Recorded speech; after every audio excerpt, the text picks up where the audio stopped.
Plastic డబ్బా ఏదైనా కూడా దాంట్లో డివైడ్ చేసి దాని నుంచి మనం ఎరువులు తయారు చేయడానికి అవకాశం ఉంది. మెయిన్గా మనం ఏం చేస్తున్నామంటే అన్నం తీయగానే మిగిలిన మూలలో కూడా వేస్తే అక్కడ మందులు, లేకపోతే పలిగిపోయిన గాజు సీసాలు కావచ్చు, వాడి పడేసినటువంటి మందులు ఉంటాయి. మందులు అంటే ట్యాబ్లెట్లు అవి ఉంటాయి కదా, ఎక్స్పైరీ డేట్ అయినా అవన్నీ డైరెక్ట్ మిక్స్ చేసి ఇవ్వదు. ఈ రెండు మిక్స్ చేసి ఇవ్వకుండా ఏం చేయాలంటే ఒక కవర్లో వచ్చిన దాంట్లో ప్యాక్ చేసి ఇస్తే ఏం చేస్తారంటే లొంగ తవ్వి దాంట్లో పడేస్తారు. ఎందుకంటే బయటకు రావద్దు, కుక్కలు పట్టుకొని దాన్ని చింపి అటు ఇటు గలీజ్ చేస్తుంది. కాబట్టి అట్లా చేయొద్దంటే ఈ విధంగా మీరు ఏం చేయాలంటే డివైడ్ చేసి, ఎందుకు డివైడ్ చేసి అలా చిన్న ఎగ్జాంపుల్ చెప్తాను. మీ ఇంట్లో ఆవులు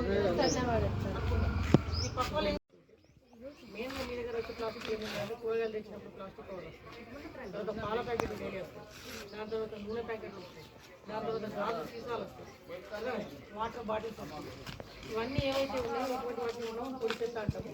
ఇటువంటి అన్నీ ఏం చేస్తారంటే బియ్యం సంచి 2 రోజులు 4 రోజులు పర్వాలేదు, ఆ బియ్యం సంచి నిండిన తర్వాత అలా పిచ్చేస్తే ఏం చేస్తామంటే సెపరేట్గా దాన్ని రీసైకిల్ చేయడం కోసం వాడతాం.